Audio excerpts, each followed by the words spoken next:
क्या सच में होते हैं इच्छाधारी नाग नागिन? हिंदू मान्यताओं के साथ साथ अन्य कई धर्मों में ऐसे सांपों का जिक्र मिलता है जो आधे इंसान आधे सांप हों, या फिर अपनी इच्छा के अनुसार कभी सांप या कभी इंसान का रूप ले सकते हैं। भारतीय दर्शन में कहा गया है कि जीने का हक सभी को है, इसलिए किसी जीव की हत्या नहीं करनी चाहिए। लेकिन ज्योतिष इससे एक कदम और आगे जाकर इसकी व्याख्या करता है। ज्योतिष शास्त्र के अनुसार सर्प को मारने से सर्पदोष और पितृदोष लगता है। इन दोषों की वजह से जीवन में कई तरह की परेशानियां, कार्यों में बाधा और संतान संबंधी विषयों में कष्ट मिलता है। बहुत से लोगों की जन्मपत्री में काल सर्प, सर्पदोष और पितृदोष होने की स्थिति में भी यही कारण बताया जाता है। सांप इस दुनिया के सबसे खतरनाक जीवों में शुमार हैं, जिनसे बचकर रहने में ही भलाई होती है, वरना इनके जहर से बच पाना मुश्किल हो जाता है। हालांकि अच्छी बात यह होती है कि सभी सांप जहरीले नहीं होते हैं।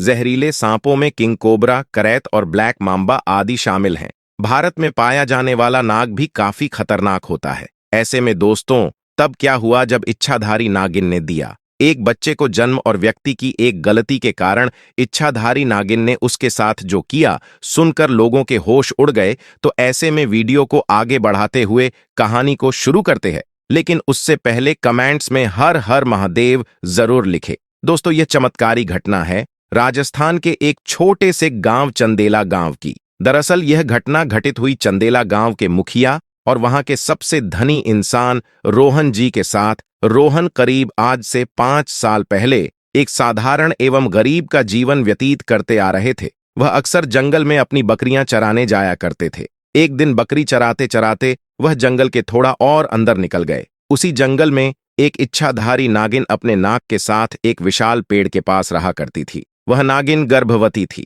शाम का वक्त था और रोहन जब उस पेड़ के पास से गुजरा तो उसे वहां एक तेज चमकती चीज दिखाई दी, परंतु साथ ही वह दोनों नाग नागिन भी वहीं थे। उन्हें देख वो थोड़ा सा डर गया और तुरंत ही वहां से जल्दी से घर की ओर भागा। रोहन इतना घबराया हुआ था कि उस समय तो उसने पीछे मुड़ तक कर नहीं देखा, परंतु उस रात उसके ध्यान में वो चीज जो चमक रही थी वो बार बार आ रही थी। वह इतना तो समझ गया था कि वो हो ना हो बहुत मूल्यवान चीज थी, और अगर वो मुझे मिल गई तो मैं भी धनवान हो जाऊंगा। परंतु सबसे बड़ी मुसीबत थी वह दोनों नाग नागिन। अगले दिन वह वापस जंगल उसी पेड़ वाले स्थान पर गया और कुछ दूर खड़े रहकर छिपकर उस पेड़ के पास रह रहे नाग नागिन को देखने लगा। कुछ देर देखने के बाद उसने ध्यान दिया कि नागिन तो गर्भवती है। वह उस रात घर आकर सोचने लगा कि यह अच्छा मौका होगा। जब नागिन अपने बच्चे को जन्म देगी तभी वो नागमणि चोरी कर लेगा, क्योंकि उस समय नागिन कमजोर होगी।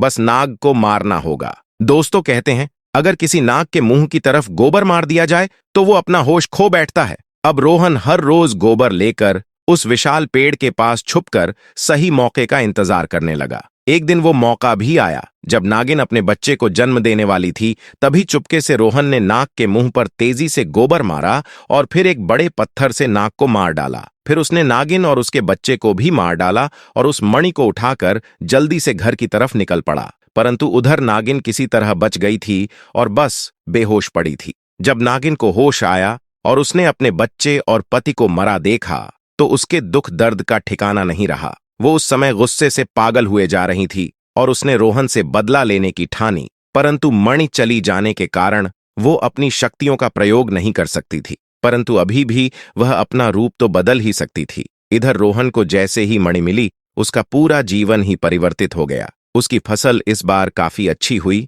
और काफी महंगे भाव में भी बिकी। उसकी तो जैसे मानो लॉटरी लग गई हो, क्योंकि जो भी वो धंधा कर रहा था उसे हर जगह से लाभ मिल रहा था। और रोहन को पता था कि ये सब उस चमत्कारी नागमणि का ही कमाल है। गांव में हर जगह उसका नाम था। रोहन के इस रुतबे को देख एक अच्छा रिश्ता रोहन के लिए उसके पास ही के गांव से आया और रेखा नाम की एक सुंदर स्त्री से उसका विवाह संपन्न हुआ। रेखा अपने पति रोहन को बहुत प्यार करती थी और बहुत इज्जत देती थी। दोनों एक दूसरे का कदम कदम पर साथ निभाते उनकी जोड़ी गांव में मिसाल बन चुकी थी। उधर नागिन भी एक पुरुष का रूप धारण कर दिनेश नाम से रोहन के यहाँ उसका मुंशी बन गया और रोहन का विश्वास जीतने लगा। रोहन भी दिनेश के व्यवहार और वफादारी को देख उसे अपना भाई समान ही मानने लगा। एक दिन रेखा अपने पति रोहन के पास आती है और बताती है कि तुम पिता बनने वाले हो, मैं गर्भवती हूँ।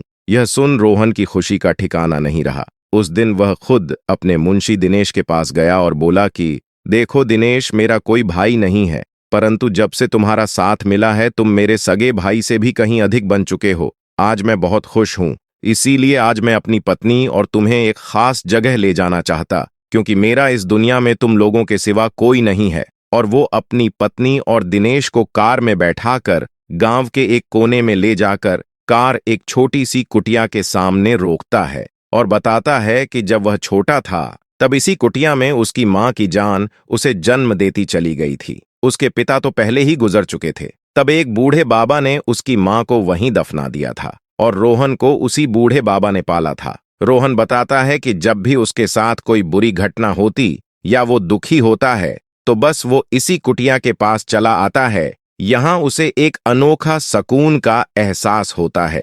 रोहन आगे बताता है कि आज तुम दोनों को मैं इसलिए यहां लाया हूं क्योंकि तुम दोनों अब मेरी जिंदगी का एक अहम हिस्सा बन चुके हो। दोस्तों, यह सुन सभी के आंखों में पानी भर आता है। कुछ देर रुकने के बाद जब वे वापस पहाड़ी से होते हुए घर को जाते हैं तो अचानक उनकी गाड़ी पहाड़ी पर एक बड़े पत्थर से टकराती है और गाड़ी को जोर का झटका लगता है, जिसके कारण रोहन तो कार में ही फंसा रहता है, परंतु उसकी पत्नी रेखा पहाड़ से नीचे गिर एक पेड़ पर अटक जाती है और उस पेड़ के ठीक नीचे ही बहुत गहरी खाई थी। दोस्तों, वो रात कार्तिक पूर्णिमा की ही थी। दिनेश अपनी शक्तियां पाकर पुनः नागिन रूप धारण कर लेता है। रोहन दिनेश को देख चौंक जाता है क्योंकि दिनेश अब नागिन में पुनः बदल गया था। वो नागिन रोहन को बताती है कि कैसे ठीक इसी तरह वह भी इसी स्थिति में फंसी थी जब रोहन ने उसका पूरा घर संसार लूट लिया था, उसके पति और बच्चे को मारकर, और आज मेरे पास बदला लेने का मौका है। रोहन घायल गाड़ी में फंसा हुआ था और रो रोकर नागिन को बोलता है कि भले मेरी जान ले लूं, परंतु मेरी पत्नी गर्भवती है, उसे छोड़ दो। परंतु तभी उस नागिन को अपनी वही स्थिति याद आती है कि क्या होता है जब कोई अपना छिन जाता है। ये जिंदगी का सबसे बड़ा दुख होता है। नागिन ने रोहन का उसकी पत्नी के प्रति सच्चा प्यार देख उसे माफ कर दिया और रेखा को उस पेड़ से निकाल बचा लिया तथा दोनों को हॉस्पिटल छोड़ खुद वापस जंगल में उसी विशाल पेड़ के पास चली गई। जब रोहन हॉस्पिटल से स्वस्थ होकर अपनी पत्नी के साथ घर वापस लौटा तो उसे अपनी गलती का एहसास हुआ और उसने जाना कि उसने कितनी बड़ी गलती करी है। वो नागमणि को लेकर उसी विशाल पेड़ के पास गया और उस पेड़ के पास उस नागमणि को रख फूट फूट कर रोने लगा और शाम को वापस घर आ गया। दोस्तों, कभी कभी इंसान लालच में इतनी बड़ी गलती कर बैठता है कि फिर उस गलती को कभी भी ठीक नहीं किया जा सकता और बस अंत में पछतावा ही रह जाता है। आपको ये घटना कैसी लगी हमें कमेंट बॉक्स में जरूर बताना। साथ ही वीडियो को लाइक करें, शेयर करें। ऐसे ही और जानकारी पाने के लिए हमारे चैनल को सब्सक्राइब जरूर करें। आपका बहुत बहुत धन्यवाद।